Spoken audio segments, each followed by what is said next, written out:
জয় শ্রীকৃষ্ণ। প্রতিদিন আমাদের জীবনে শ্রীমদ্ ভগবদ্গীতার প্রতিটি শ্লোক নতুন আলো এনে দেয়। আজ আমরা শ্রীমদ্ ভগবদ্গীতার ৫ম অধ্যায়ের ৪র্থ শ্লোক নিয়ে আলোচনা করব। চলুন শুরু করি। প্রথমেই প্রার্থনা দিয়ে শুরু করছি।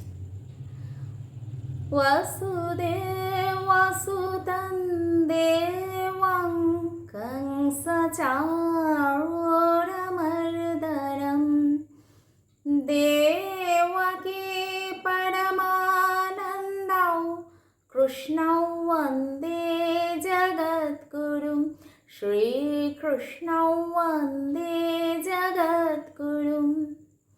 এখন আমি ৪র্থ শ্লোক পাঠ করে শোনাচ্ছি। ওম শ্রী পরমাত্মনে নমঃ। শ্রীমদ্ভগবদ্গীতা অথ পঞ্চদশোऽধ্যায়ঃ।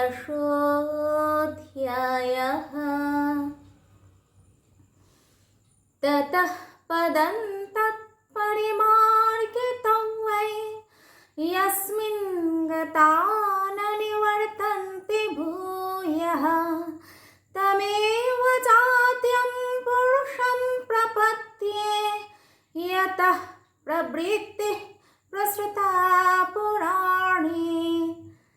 ভগবান এই শ্লোকের মাধ্যমে আমাদের জানিয়েছেন সংসারে বন্ধন কাটিয়ে সেই পরম পথকে খুঁজে নিতে হবে, যেখানে পৌঁছলে আর ফেরত আসা যাবে না। অর্থাৎ এর মানে হলো ঈশ্বরের শরণ নিলে জীবনের প্রকৃত লক্ষ্য আমরা পূরণ করতে পারব।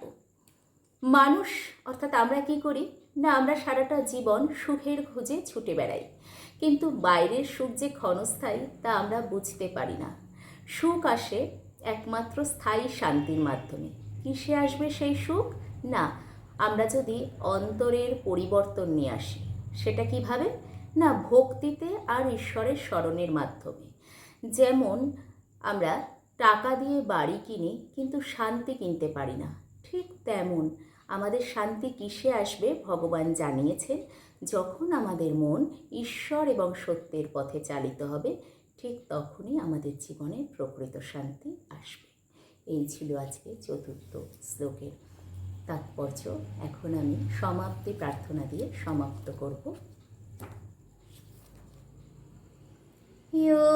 যোগেশং সচ্চিদানন্দৌ বাসুদেবৌ ব্রজপ্রিয়ং ধর্ম সংস্থাপকৌ বীরং কৃষ্ণৌ বন্দে জগদ্গুরুম শ্রীকৃষ্ণৌ বন্দে জগদ্গুরুম। ওম শ্রীকৃষ্ণার্পণমস্তু।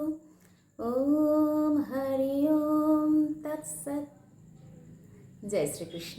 আমরা চেষ্টা করব ভগবানের এই মূল্যবান বাণীর মাধ্যমে নিজেদেরকে সেই পথে এগিয়ে নিয়ে যেতে। আজ এই